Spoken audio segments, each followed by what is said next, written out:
heard it before I saw anything. The faint rush of running water, the creak of the bathroom tiles, and the muffled sound of movement behind the door. It was Sunday morning, and the house was still half asleep. The kind of quiet that usually feels peaceful, but that morning it felt wrong. Something in that silence pulled at me, like a thread begging to be unraveled. My stepson, Ethan, had been in the bathroom for almost 40 minutes. At 15, privacy had become his armor. He guarded it fiercely, shutting himself behind doors and headphones, speaking less each day. I'd tried to tell myself it was just adolescence, temporary, harmless, but lately, he'd been distant in a way that didn't feel normal. It was as if a shadow had taken his place, moving through the house with his shape, but none of his light. I knocked lightly. "Ethan?" No answer. I waited a few seconds, then knocked again, louder this time. "Are you okay in there?" There was a faint shuffle, the quick, uneven sound of someone caught off guard. "I'm fine," he called back, voice cracking. But the word fine carried a tremor that made my stomach tighten.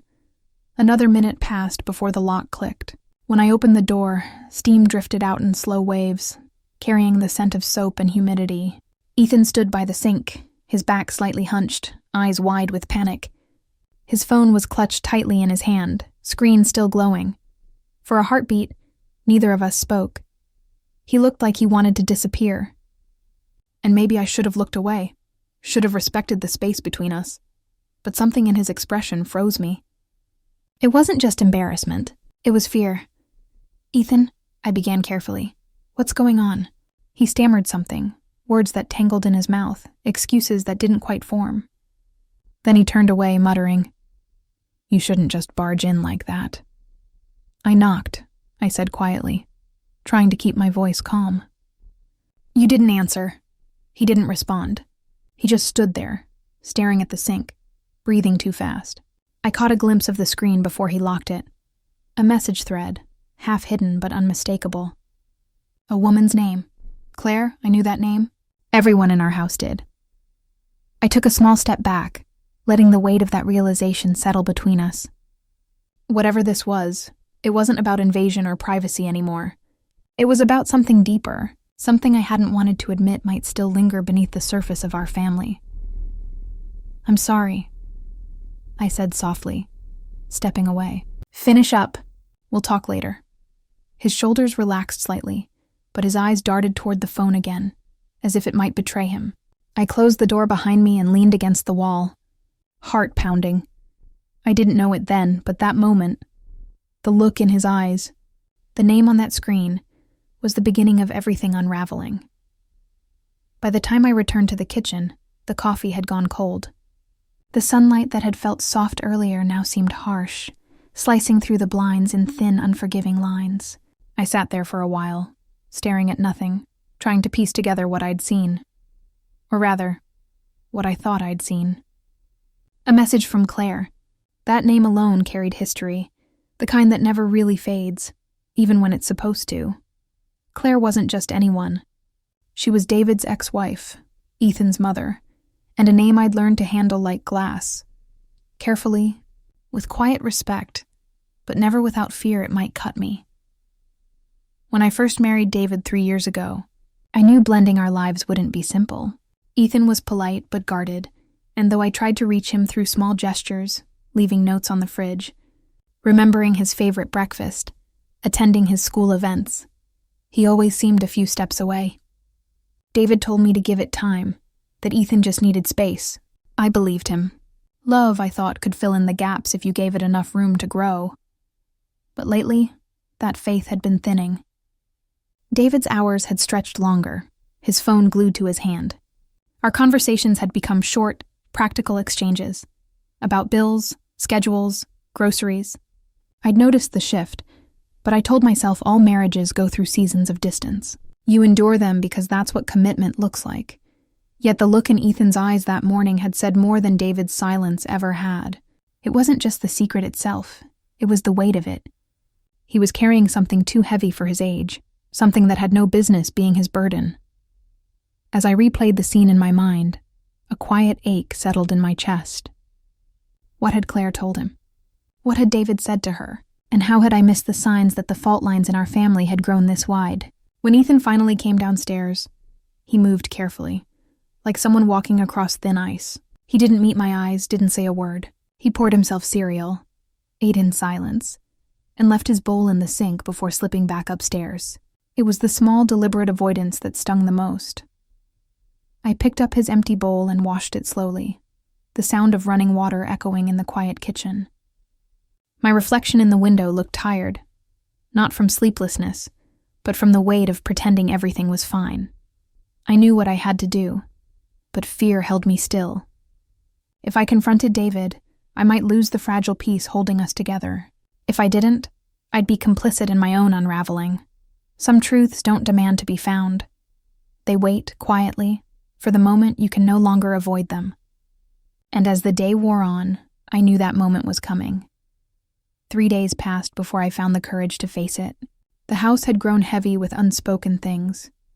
Footsteps softer than usual, doors closing too gently, meals eaten in near silence.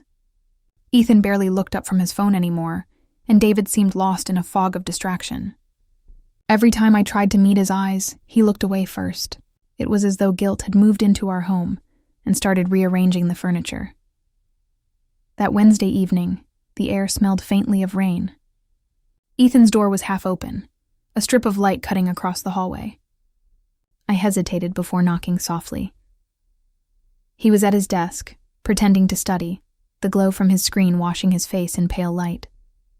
He pulled out one earbud when he saw me. "Hey," he said cautiously, "can we talk for a minute?" He nodded but didn't turn around. I stepped inside and closed the door behind me. The air felt tense, too still for comfort. "It's about the other day," I began, "in the bathroom." His shoulders stiffened. "I told you it wasn't—" "I know," I cut in gently. "But I saw the name, Ethan. Claire." He went still. Then, in a voice barely above a whisper, he said, "You weren't supposed to see that." "Maybe not," I replied. "But now I have, and I need to understand. Why was your mom messaging you from your dad's phone?" He turned to face me then, eyes glossy with something between fear and resentment. "Because they've been talking again. A lot." I felt the words before I understood them. "Talking?" He nodded. "She told me. Said Dad's been visiting her sometimes. She said they're trying to fix things for me, for our family." His voice cracked on the last word. My chest tightened. "Did your father tell you that?" "No," he said, shaking his head. "He told me not to mention it. He said you wouldn't understand." I sank onto the edge of his bed, the air leaving my lungs like a slow exhale. The truth wasn't loud. It was quiet, steady, devastating in its simplicity. "Ethan," I said softly, "none of this is your fault. You don't have to keep their secrets." He blinked hard, fighting tears. "But she says you took him away from us." I closed my eyes.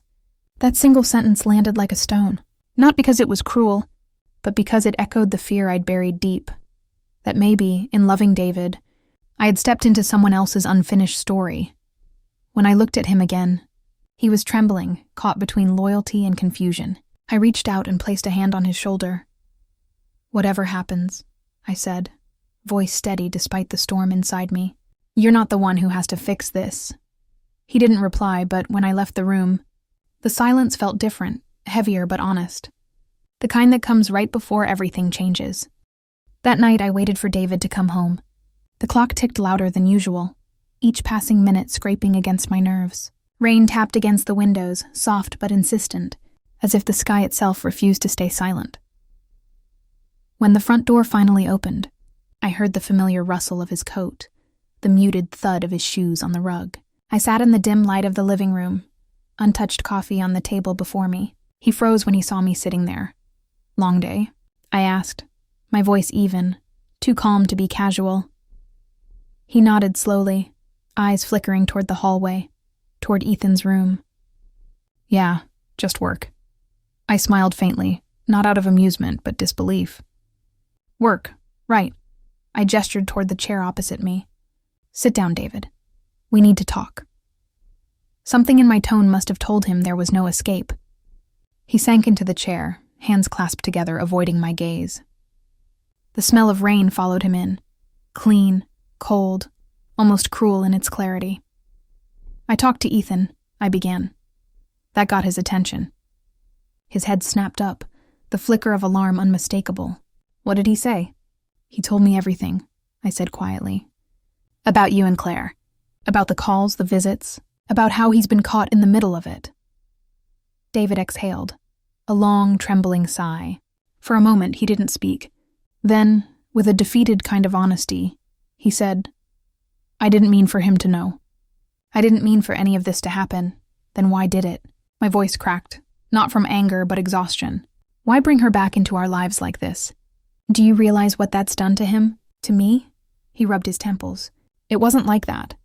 She called me first. Said she missed Ethan. Said she wanted to fix her mistakes. I thought I could help without hurting anyone. By lying." I asked softly. He winced. "By trying to keep the peace." I let the words hang between us. Peace. Such a fragile thing. So easy to confuse with silence. "David," I said, "you can't build peace on secrets. Ethan's not blind. He's old enough to feel the cracks even if you pretend they're not there." He looked up then, eyes glassy with guilt. "I never wanted to lose you." And there it was, the confession that wasn't about love, but fear. Fear of being seen for what he'd done. Fear of facing the truth head on. For a moment, I wanted to scream, to throw every accusation I'd swallowed back. But then I thought of Ethan, his trembling voice, his confusion, the way he'd said you took him away from us. So instead, I whispered, "You already did." The room went still. Outside, the rain softened into silence. In that pause, I realized something simple but devastating. Sometimes betrayal doesn't break a family all at once. It erodes it quietly, until the pieces no longer fit together the same way. The morning after our confrontation, the house felt unfamiliar, too quiet, as if sound itself was wary of breaking the fragile truce that hung between us. David had slept in the guest room. I'd spent most of the night staring at the ceiling, counting the faint cracks in the plaster, trying to measure the distance between forgiveness and letting go. When I finally stepped into the kitchen, Ethan was already there, sitting at the table with a bowl of cereal he wasn't eating. His hair was unkempt, his eyes rimmed with sleeplessness. For the first time, I saw not a boy, but a young man carrying the emotional weight of adults who had failed to protect him from it. "Morning," I said gently. He looked up, uncertain. Are you two okay?" The question cut through me. There was no simple answer, only shades of truth that couldn't be softened. I pulled out the chair across from him and sat down. "We're figuring things out," I said carefully. "It's not going to be easy, but I want you to know something, Ethan. None of this is on you." He nodded slowly, eyes glistening. "Mom called last night," he murmured. "She said Dad told her it's over. For good this time." I exhaled, a long, trembling breath that felt both like relief and grief. "How do you feel about that?" He shrugged, staring into his cereal. "Sad, I guess. But maybe it's better this way." I reached across the table, placing my hand over his. "It's okay to feel both things at once. Sadness doesn't mean you want the past back. It just means you remember it." He nodded, his grip tightening slightly around my hand. It was a small gesture, but one that said more than words ever could. For the first time in weeks, we sat together without walls between us. Later that day, David and I spoke again. Not to rewrite the past, but to understand it. He didn't beg for forgiveness, and I didn't offer it freely. What we had now was quieter, more deliberate. We agreed to counseling, not because we were certain of saving what remained, but because we owed honesty to the years we had shared. There are moments in life that split time into before and after. Walking in on Ethan that morning had felt like one of them, but now I see it differently. It wasn't the moment that broke us. It was the one that forced us to look at what was already cracking. In the weeks that followed, the house began to breathe again. The air felt lighter, conversations gentler. Ethan started joining me in the kitchen more often, helping with dinner or telling stories from school. And sometimes, in the quiet moments, I caught David watching us. Not with guilt, but with the tentative hope of a man trying to rebuild trust from its ruins. I don't know what the future holds. Maybe forgiveness will come slowly, or maybe it won't come at all. But I've learned that compassion isn't weakness. It's the choice to see someone's pain without letting it destroy your own. And sometimes that's enough.